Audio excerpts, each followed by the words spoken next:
Hello, lovelies. I'm Mina, and I would like to share with you something that I find magical. Welcome to my channel, or if you've been here before, welcome back. It's good to see you. I don't know if I mentioned this in my last video, but if I'm not actually looking at you, new phone, I don't know where everything is yet. So I think I'm looking in your general direction. If not, I apologize. Don't mean to be rude. I don't know where I need to look right now. Anyway, I am back and in my studio today to show you how I made this.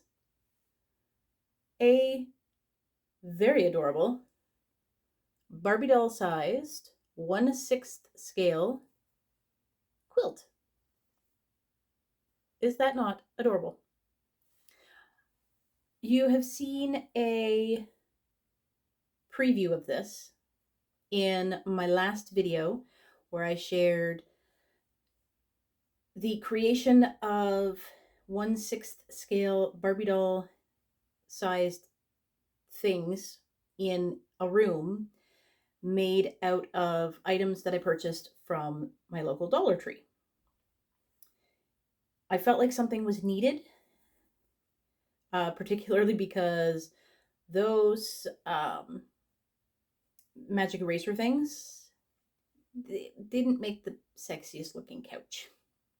So this covers up all those sins.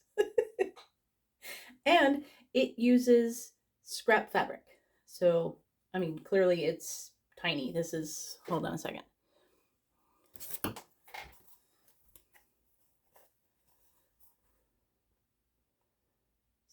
So approximately 7 by 5. So it's about a 5 by 7. Nice and small. Doesn't take up much. And I will share with you now how I made this in case you too would like to make your own. Or you just want to watch me make this. I haven't put the video together yet, so I don't know if it's going to be entertaining. But come along with me and we'll see together. It'll be an adventure. All right, on to the making. See you there.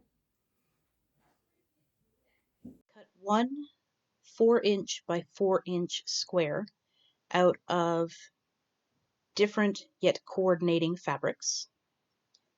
6 of them in total, and I chose to go with differing colors, textures, and patterns. Yes, if you've noticed, this is a different looking quilt than the one I showed at the beginning of the video. That's because I made that one. Totally forgot to film the process. So I had to make a second quilt. Anyway, I stack all 6 of the squares on top of each other and then cut them diagonally in half-ish, as you can see here. I take the top 2 off the top and put them on the bottom, on the small side. And then I'm going to sew them right sides to right side to recreate the squares.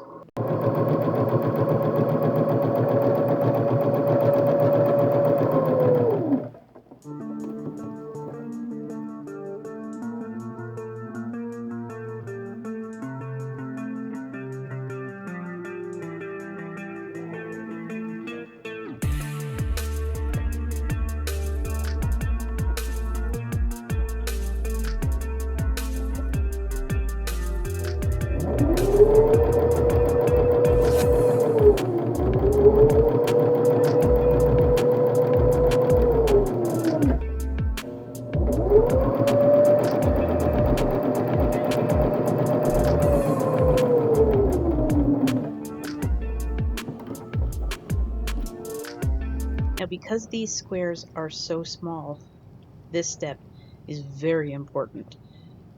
I iron the seams open on all of the squares, And this just, when everything is laying nicer, it's easier to manipulate. It's easier to cut and sew, and it's so ridiculously hard to iron with one hand though. Oh my goodness, I struggled so hard. I couldn't find my tripod though, so I had to film with one hand and iron with the other. That was an ordeal. Totally worth it though. Okay, so after everything is ironed, I take those 6 squares and restack them. And then I'm going to give them a 180 flip. Is that 180 or is that 45? I don't know. You saw how it flipped. Then again, I cut them on the diagonal in half-ish. Now I take 3, it looks like. Okay, I took 3 here from the top and put them on the bottom. But I didn't like that. I ended up only taking 2 from the top and putting them on the bottom, and then re-sewing the squares again. So you can see they're a little bit different there, because I ended up only taking 2. I was trying to have 4 different fabrics to make up each square.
Once again, we got to iron those squares.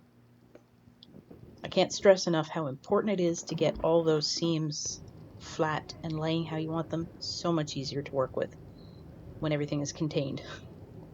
And then I take those squares. We ignore my family screaming in the background. I don't know why I can't get rid of that sound. But anyway, they're just playing video games. It's okay.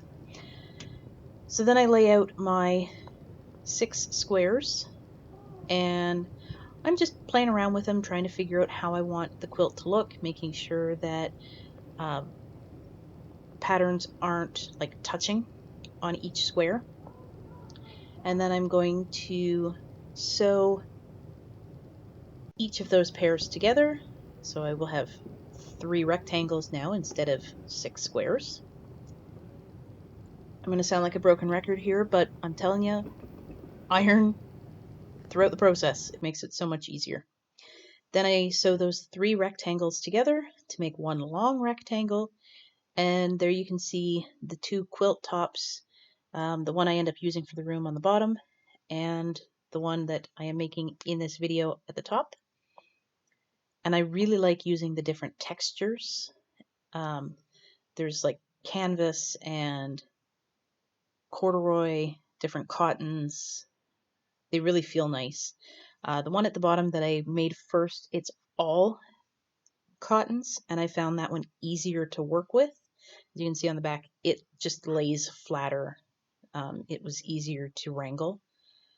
Whereas the thicker textures, they make an interesting feeling quilt. They were just really tricky to work with. It's harder to wrangle those thicker fabrics with the cotton all mixed together. So now what I've decided to do is take a plain green cotton, and that's what I'm using to back the quilts. So I just laid the top on top, cut it out to match, and then I'm going to sew up 3 of the sides, as you can see here, with right side to right side, I forgot to mention.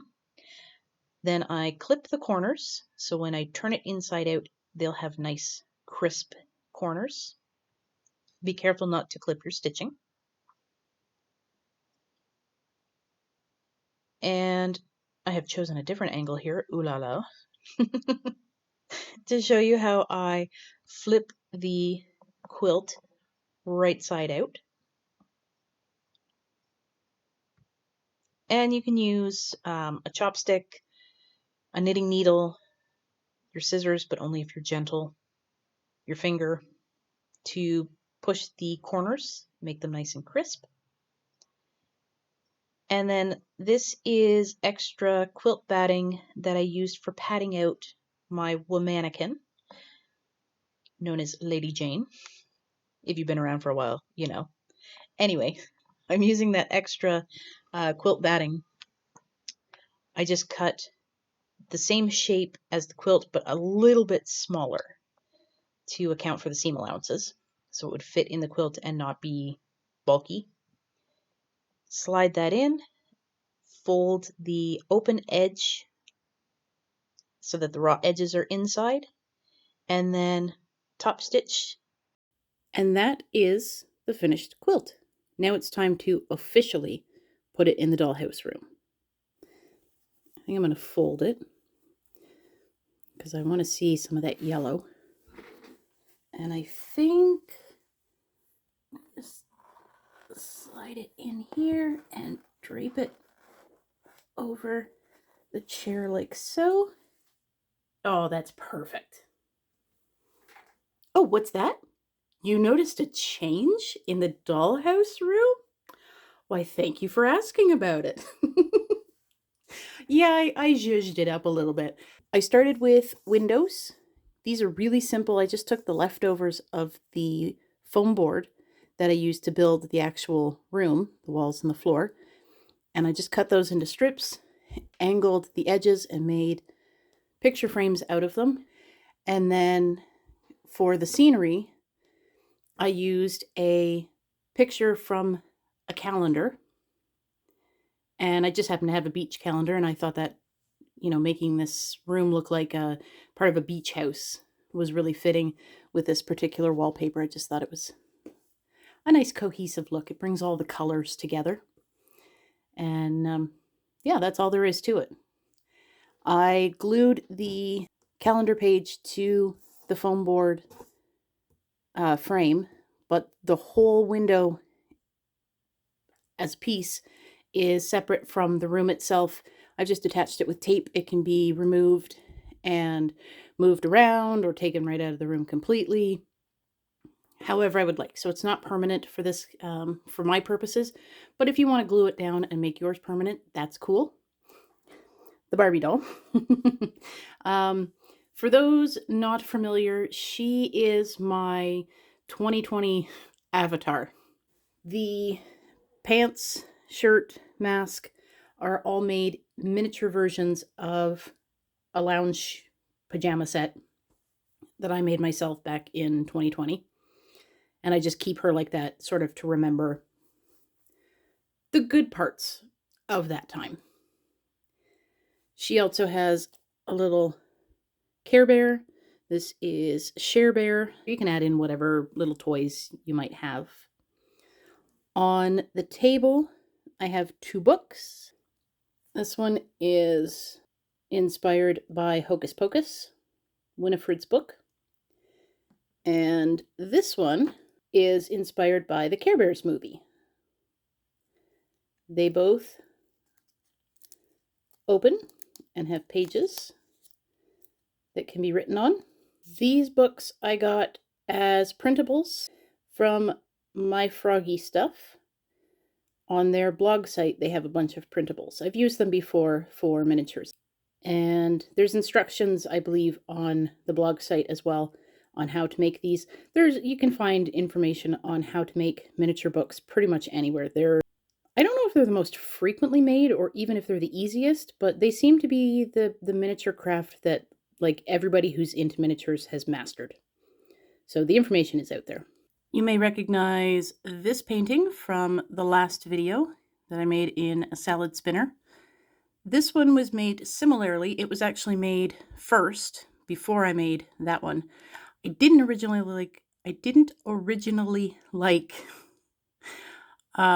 what that one looked like.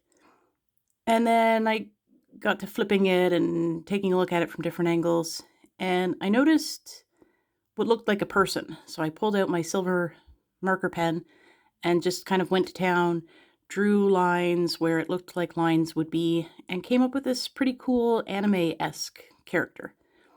So I decided I liked both paintings, added those to the room, and because of this one, I liked it on the diagonal. So I put them both on the diagonal, and I think that looks really cool just over top of the chair there. And then the last things I added were to the dresser. I put just a little strip of, I think this is like a cotton lace. I thought that looked really nice. So I just kind of cut a chunk and draped that over top. Then there's a mirror. Hello! It's not the most clear, but it gets the point across. And I made that with just a scrap of, it's like tin foil over cardboard. I don't remember where it came from. I think it was from some sort of packaging, but I don't remember. It's in my miniature stash, so I just pulled it out from there. I glued it on top of a silver miniature doily, and I really like how that gives it sort of like a filigreed look, and then stuck that above the dresser. And then my original starter Pokemon, made out of perler beads. I don't know. Okay, perler beads I know have been around forever. I made them when I was a kid, but I have never seen three-dimensional perler beads until this year. So if it's new, that's awesome. And if it's been around for a while, I kind of feel gypped that I just found out about it. But I went ahead and made 3 creations within like 2 days of finding out about these. And they're so cool. I mean, look at that. It's 3-dimensional. Little Charmander. Bulbasaur. Look how chunky he is with his little tail. And little Squirtle. These are so cool. I just found the patterns online. They were free patterns. And I found them just by searching free 3D perler bead patterns, I think was exactly what I searched.